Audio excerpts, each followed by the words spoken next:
perfect start in Call of Dragons is super important because when you start the game, you have to have the plan ahead, what you are going to invest in, what kind of troop type you are going to main, and so on. We already done the perfect guides for mages, archers, cavalry, and it's finally time for us to speak about perfect start for infantry mains, which is really important because more and more players are becoming infantry players, and of course it will be interesting because also I have been getting a lot of questions regarding infantry stuff, and I decided to share all my knowledge which I gathered of my 1208 days of consecutive daily logins. So, first of all, we have to answer a couple of questions, right? The first question is when you can start being infantry main, because some of the accounts are already old, and if you are going to try to change your troop type main, it will be already too late. I believe perfect moment to be infantry main and start investing in infantry stuff is in season 1 maximum, at the end of the season 1, or when you actually start the game. Because at first you will understand that main idea of infantry is to basically choose the correct heroes, to invest in infantry troops, because for infantry players, troops are one of the most important currency in the game.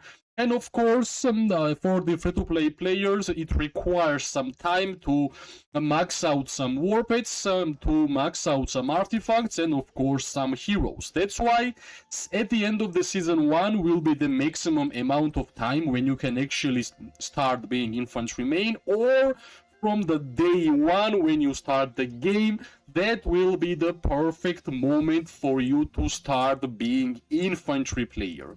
Of course, in season 2 and season 3 that's also possible, but you already missed one whole season of wars, legendary universal tokens, time for the war pets to make it 3-star, and of course you already wasted some forged keys for the Forge of Light to get some important artifacts for infantry players. So basically, during the beginning or at the end of the season 1 should be the timing if you decide to be infantry main and go for it in a full strength.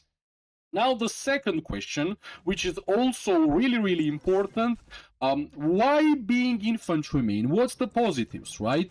First of all, the biggest positive of being infantry player is how easy it is to get merits with this troop type. You basically don't have to even watch in some occasions. That's how easy it is to get merits with infantry. You are basically sending out your hero pair, you are waiting because you are getting merits by the counter-attack damage, which means your opponents naturally will go and focus on your march, and that's how you are getting merits. But of course, there is also one thing. It's easy, but if your infantry hero pairs are weak, unfortunately, your tank infantry will die really soon, and you won't gonna have enough time to actually generate some merits as an infantry player. So it's really important choosing correct heroes, choosing correct artifacts, correct war pets, and also some tricks which some infantry players are using in open field PvP. So easy gameplay, you need to have a lot of troops, that's a downgrade, but if we are looking at the strengths of the troop types, infantry is basically number 1 in every single aspect. In behemoth fights you will need infantry, in war gameplay without infantry it's impossible, even Tournament of Champions, infantry is number 1, castle gameplay, infantry is number 1, Roots of War, infantry is number 1, so basically this troop type will be always viable no matter if you are free-to-play player or spender in Call of Dragons. So that's our 2 questions which we should always answer whenever it's being asked, and I got asked about them a lot of times. Now regarding the perfect start for the infantry mains, and with the perfect start we always start with the faction, right? In Call of Dragons we have Wilderburg, we have League of Order, and we have Spring Wardens. One important thing about infantry troops, for every single faction, infantry troops have same kind of stat bonuses. All the infantry troops with all these three factions is just increasing physical defense. Nothing really spectacular when you are changing the faction, right? That's why next thing which we're gonna look at the factions is of course faction bonuses. So that's why you being infantry main, you have two choices. Either you are going Wilderberg or you are going Spring Wardens. Why, you might ask? Well, Legion March speed and elixir production speed is quite important for the infantry gameplay because you will always have a lot of troops in your hospital. And of course, Legion March speed, additional March speed for the infantry troops, which will be helpful to catch some archers and mages in open field PvP.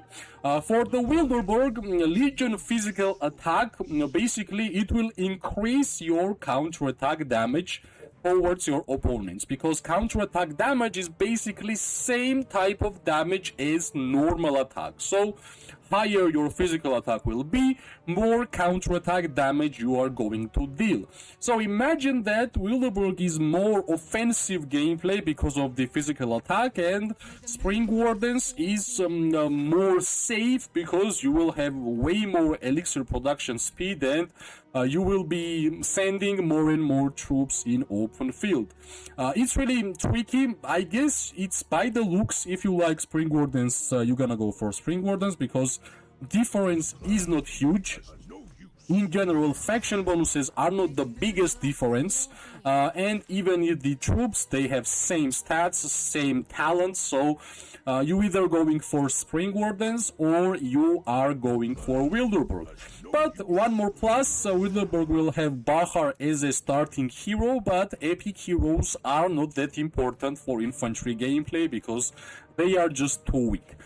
The one faction which you should of course avoid is League of Order, not a faction bonus which will be helpful for you. Starting hero is magic and nothing special in terms of sportsman. But yeah, if you don't care about faction bonuses and starting hero, you can even go with League of Order. But primary choice should be either Wilderberg or Spring Wardens. That's the faction choices which I think you should follow. That's enough for the factions, and now let's go to the next topic, which is even more interesting. That's of course heroes, right? Heroes are super crucial for the infantry gameplay. There is a couple of heroes which you should always invest as an infantry main, and there is a couple of heroes which you should always avoid investing it as an infantry main, no matter if you are a free-to-play or pay or spender in Call of Dragons. So in Season 1, when you start the game, you have a couple of choices, right? You have Garwood, we have Nika, also as an infantry overall hero, we're gonna have Madeline, right? The hero which I believe you should avoid is Nika for sure, and the choice is between Garwood and Madeline, right? Garwood will be gold key legendary hero, which means it will be super easy for you to get more levels on Garwood, and Madeline will be Lucky Spin's hero, right? So basically, if you are going to awaken both of the heroes, you are not making a mistake. But reminder, disclaimer that Season 1 infantry heroes are not strong. They are basically average. Then we are moving forward to a different tier, and we are getting Georrge and Skogul, right? Georrge and Skogul at that time in Season 2 were best hero pair in the game because it was super impossible to actually defeat them if they're built correctly. My advice would be, yeah, get Georrge 5551, awaken Skogul. Not only this hero pair will be great for your current season, but also they will be great for the future seasons, because till this day, in Season of Stripe 8, people are using Georrge and Skogul, and of course you have 5 March slots, and if you are going to play with 5 infantry hero pairs, you will need some more help, and Georrge and Skogul is a great choice of investment for the early game. Next heroes which are coming to the game is Danfel and Mogro, right? Here, my preference will go for Danfel. Danfel is way more tanky than Mogro. Danfel has amazing skill, which is the second skill, Greymar's Aegis. Legion range damage taken reduction 30%. Friendly Legion range damage taken reduction 20%. Basically, you will be giving your friendly legions ranged defense, basic damage reduction, which not only will make the Danfel tankier, but also your other infantry hero pairs will be able to get this buff, and you will basically make your other infantry hero pairs way more tankier, because the most important damage which infantry troops and infantry heroes are getting is of course coming from the ranged attacks such as mages and archers. Here, my advice would be Awaken Danfel, and you can easily skip even Mogro, especially if you are a free-to-play player, because Mogro, like whenever I'm seeing Mogro hero pairs, I always focus them and they are dying super fast. Not the case in terms of Danfel. Danfel is pretty tanky. The next heroes which will come towards the infantry mains is Kuma and Lake 1. Kuma, in my opinion, is the most tanky infantry hero in the game. Even with Georrge, even with Elanir, I believe out of all infantry heroes, Kuma is the most tanky. I'm not really saying Kuma deals highest damage, but Kuma is the most tanky hero, and my advice would be to absolutely always max out Kuma. Awaken Kuma as fast as possible, because this will be the prime time hero for your infantry hero pairs. Of course, Kuma and Lake 1, pretty nice hero pair, one of the best hero pairs in the game. If you want to run rallies as an infantryman, you are going to put Lake 1 as a primary. For open field gameplay, you are going to put Kuma as a primary. But I strongly believe that Kuma is the best infantry and most tanky infantry hero in the game. So, Awaken Kuma, Lake 1, if you will have enough legendary universal tokens, put some levels here, it will be useful, not useless. The next heroes which we're gonna get for infantry players, that's Georrge and Elanir, right? My opinion regarding Georrge and Elanir, they are not the most tanky hero pair for the infantry gameplay, but they deal the highest amount of counter-attack damage towards the ranged troops. Basically, if you are mage or archer and your hero pair is weak, you are going to get destroyed by the amount of counter-attack damage you are going to receive from Georrge and Elanir, right?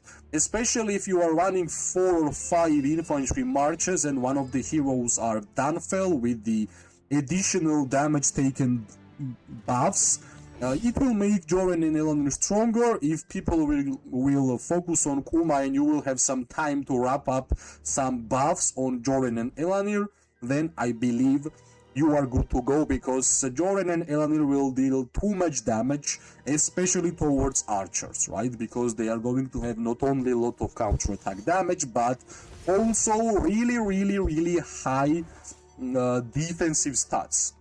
So, the important heroes, Kuma, like biggest priority, for early game Georrge and Skogul, and for the mid game Danfel, and for the late game Georrge and Elanir. That should be the primary way how which heroes have the highest amount of value for the infantry troops and infantry gameplay.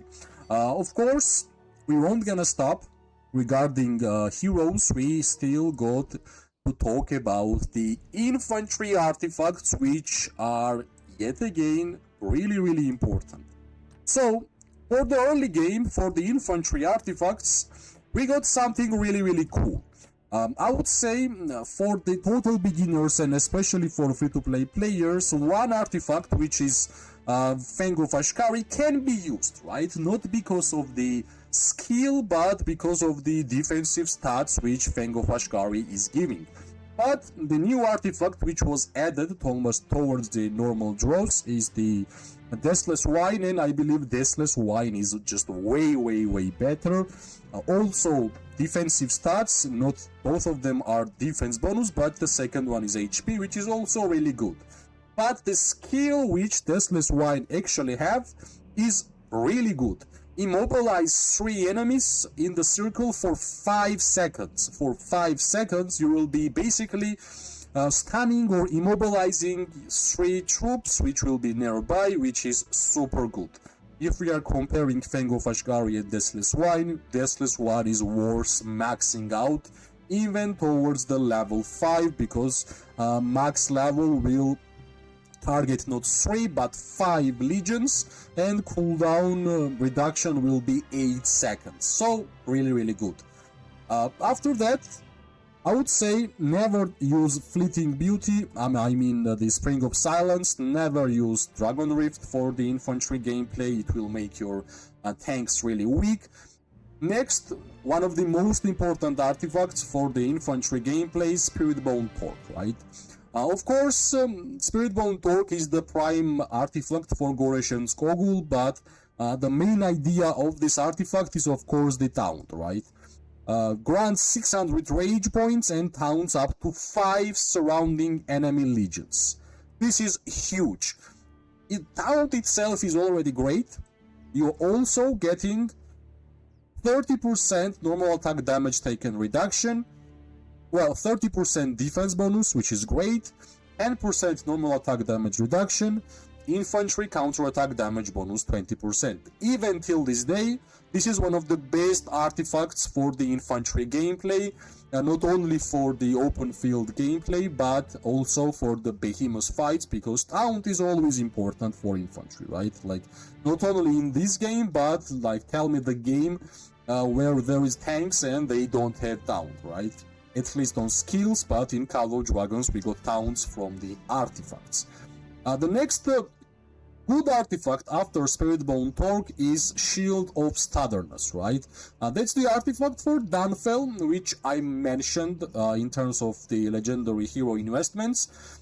I know there is an offensive stat, but the idea and the most good thing about this artifact is of course the skill, and you can see here how this skill actually works, right? You are basically throwing your opponents towards a different location, and as I mentioned, infantry gameplay is super important for the war, for the alliance versus alliance fights, and having this kind of skill is super crucial. So, Shield of Stubbornness, really good. If you will have enough forged keys, try to at least acquire it. Not that important to make it level 5, even level 1 will do its job. After that, I want to take the attention towards this artifact, which is Storm Arrows. I know it's a cavalry artifact, but imagine what you can do with the Blink. Blink is a cool way for infantry players to actually teleport in a location where a lot of ranged troops are around, everybody will target you, and that's the idea of this Blink artifact. But of course, you will be less tanky because of the offensive attributes and cavalry unit attack, but you will have a lot of targets. That's another way how you can use the Storm Arrows as an infantry main. Pretty cool artifact, I would say. If you will keep it level 1, just acquire it, it will do its job. Now, let's continue other artifacts, right? Not recommending Greymare's Warhammer, not recommending Dragonscale Armor, but I'm recommending Serpent's Edge a lot, right? As I said, Kuma is the best infantry hero in my opinion, and for the Kuma, Serpent Edge is the best artifact which you can get for the Kuma, right? You should acquire Serpent's Edge and you should try to make it level 5. That's one of the biggest requirements. It will make your Kuma not only more tanky, but also it will make Kuma to deal more damage. It will give you most important stats for the Kuma gameplay, and if you want to have unkillable Kuma, you have to have Serpent's Edge on level 5. This is really crucial. And the last one, which is Forgotten Shield. This is the artifact for the Georrge gameplay. Not saying that this artifact will make super tanky, but it will give you some tankiness because of the HP bonuses. But the whole idea of this artifact is to actually deal damage. And you know that I'm generally not liking the damage dealing artifacts towards the infantry gameplay. I believe they need to have even more defensive stats. I know we're gonna get like defense bonus up to 25%, some parry, but well, yeah, if you will have enough forged keys, if you're gonna make it level 5, will be workable, but I'm still thinking that Kuma and Serpent's Edge is just a perfect match in Maiden Heaven, and that's the one which you should be actually focusing on, right? So, Serpent's Edge and Kuma, that's the two great pair, which is working amazingly well, right? So, the artifacts which you should avoid is the Spring of Silence. Avoid this artifact, don't invest in this artifact, not try to make it level 5. Avoid the Dragon Rift, even if you won't gonna unlock, don't be sad, don't make it level 5. Greymare's Warhammer can be nice, but we have even better artifacts in this game, and they are a lot, so we are taking pass on Greymare's Warhammer for sure. The Dragon Scale Armor, it was great in Season 1 when everybody was starting this game, but since you already know how amazing some of the other artifacts are, I think you should avoid the Dragon Scale Armor also. So basically avoid 1, 2, 3, 4 artifacts, invest in 1, 2, 3, 4, 5. So yeah, for avoid 5 invest, if you're gonna have 5 hero pairs, will be super amazing, because the more heroes you are having for the infantry gameplay, better for you, for the damage and for the merits for your gameplay. That's the tips about artifacts, and of course we're gonna move forward towards the war pits, right? For the war pits, well, war pits are super crucial, even for infantry. It will give you more tankiness, it will give you more damage, and there is couple of war pits which you should avoid, and there is couple of war pits which you should invest. For the early game, you have couple of choices, right? You have Frost Bear, Stripe Bear, Sand Lizard in some occasions, and also Venomous Lizard.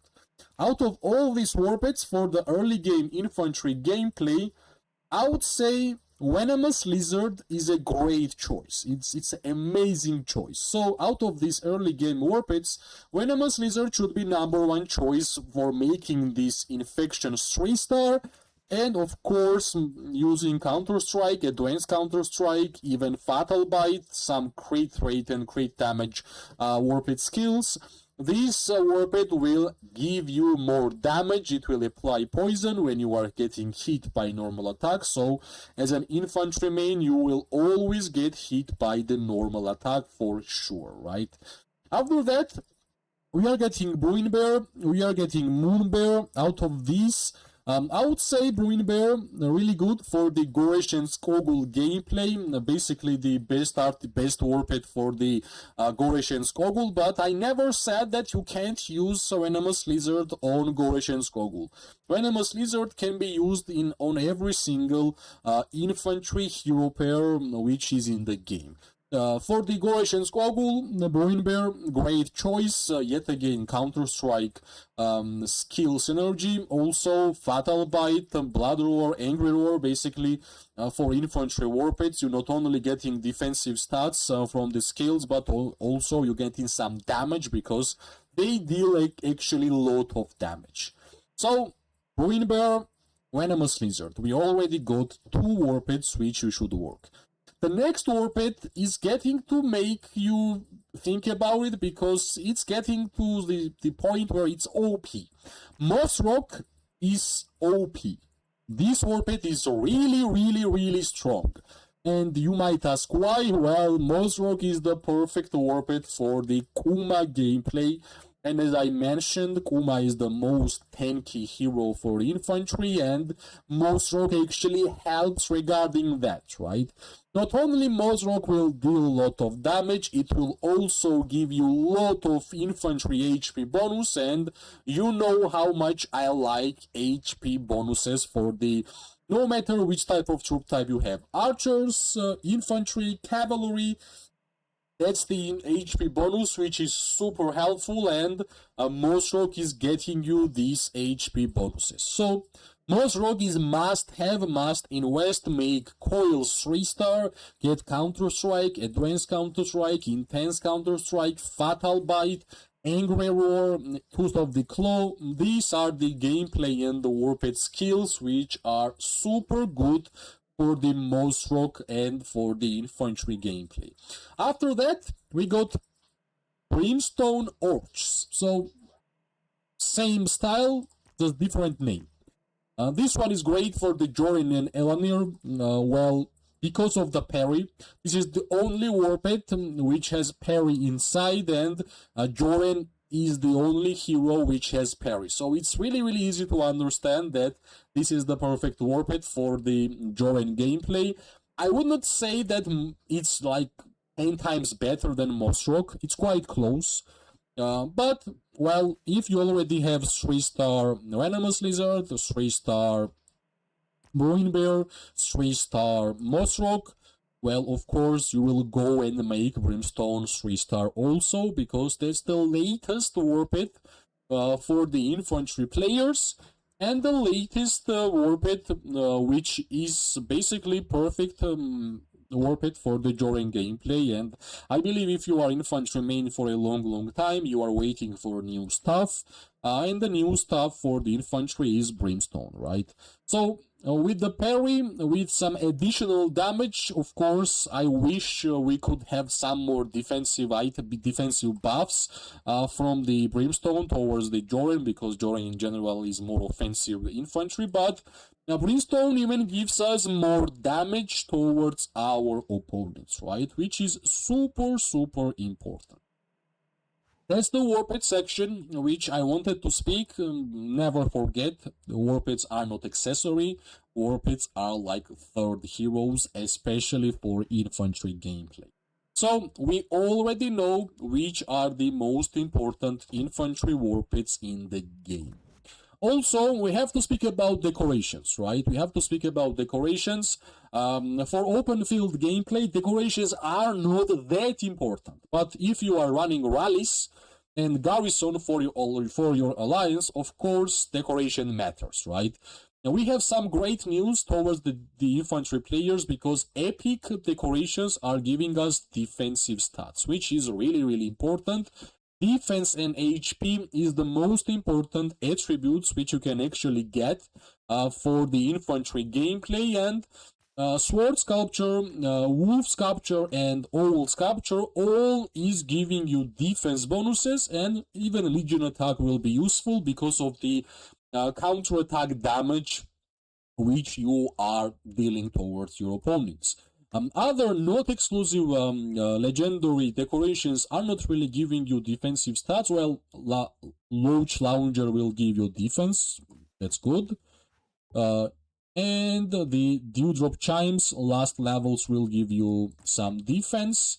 And here, yeah, last couple of levels will give you some defense. But since we have like Mysterious Prewomp, Moonlight Fountain, and also we have Abyssal Blade, right? Out of these three, Moonlight Fountain is the decoration which will work amazingly well for the infantry gameplay.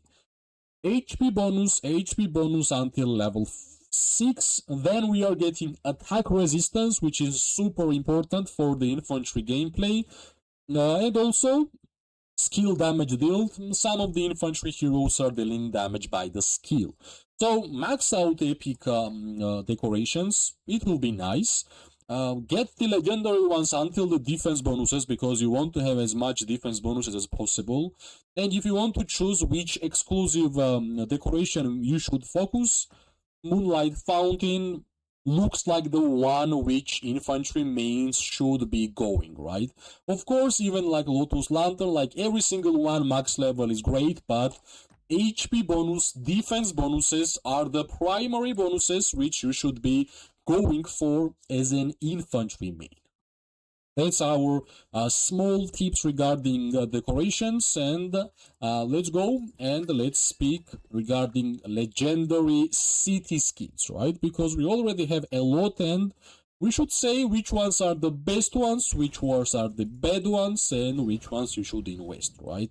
So for the infantry, we have Butterfly Palace. For infantry, we have Nitros, and the latest legendary skin for infantry is Conqueror's Fang, right?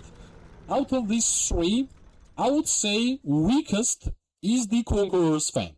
If I was infantry main, I would be going for Nitros, or I would be going for Butterfly Palace. Because as an infantry main, you are seeking a lot of defensive stats. Defense penetration, not that important. I'm sorry, it might look good for some players how this Conqueror's Fang looks, but for the more and better gameplay, for getting more merits, Nitros and Butterfly Palace has better stat. By the looks, I would be going for Nitros. Defense bonus, great looking legendary skin. If you want more HP, you're gonna go for Butterfly Palace. Maybe in the future we're gonna have next legendary city skin which will give us more defensive stats, but so far in my opinion, infantry unit defense penetration is not the stat which you are looking for the infantry gameplay. So my choice would be top 1 and top 2, Nitros and Butterfly Palace. Regarding epic ones, well, look for the epic skins which will give you infantry unit HP or will give you infantry unit defense, which are Kubit's Garden, which is Pagoda of Harmony. That's also good. Not look for infantry unit attack, that's basically useless. What else we got? Infantry unit HP, Auspicious Rain also is a good one. And let's see if there is one more. Yeah, so basically look for defense and HP. That will give you more merits than getting Legion attack for the infantry gameplay. That's basically all we have to know regarding city skins for the infantry mains, right? Of course, also, we have to speak about the research, most important researches for the infantry mains, and it won't gonna be surprised if I will say defensive stats, right? Defensive stats such as defensive formation increases defense of all units 50%. First aid 1 increases HP of all units 50%. Defensive formation 2 further increases defense of all units by 25%. First aid 2 further increases HP of all units by 25%. These are the most important research military technology which you should be maxing out if you are still tier 4 player, because the longer you are going to stay alive on the battlefield, more damage you are going to deal and more merits you are going to get. Of course, I'm not even speaking about infantry 2 and infantry protection, because these ones are basically required no matter what to prioritize. I know defensive formations and first aid researchers require a lot of time to max out, but trust me, it's worth it, right? And also, Legion March Speed is also super crucial because you will be able to catch some ranged troops even faster, right? So try to be tier 5 as fast as possible. And also, yeah, I almost forgot, being tier 5 should be your number one strategy, because without being tier 5, if you are going to run around as a tier 4 as an infantry, you are basically useless. So tier 5 for infantry gameplay is most mandatory thing to happen as fast as possible. Of course, if you are playing in a KVK or in a server where most of the players are tier 4, yeah, sure, you can be running around with tier 4 infantry. But if your KVK is a little bit more competitive with like some kind of tier 5 players, then trust me, your gameplay will change totally whenever you're gonna unlock infantry tier 5. Because, well, for infantry, defensive stats matter, and latest tier of the troop, which is infantry, will give you more physical defense, will give you more magic defense, will give you more HP. These four are the most important stats which you should have as high as possible. So try to get to tier 5 fast. If it's not happening fast, then you have to be tier 4. At least work on your warpits, work on your heroes, so you will little bit mitigate you being tier 4, but like as soon as you're gonna start being tier 5, your whole gameplay, your merits, your fun in Call of Dragons will change, and you will feel how important this troop type actually is for the Call of Dragons gameplay. I tried my best to get you all the important steps, tips and tricks, which requires you to have perfect start for being infantry main. If you like the video, press like, subscribe, share. It gives me more and more motivation to make more videos for this game. I wish everybody amazing day, morning and night. We are going to see each other really soon. Bye bye and good luck.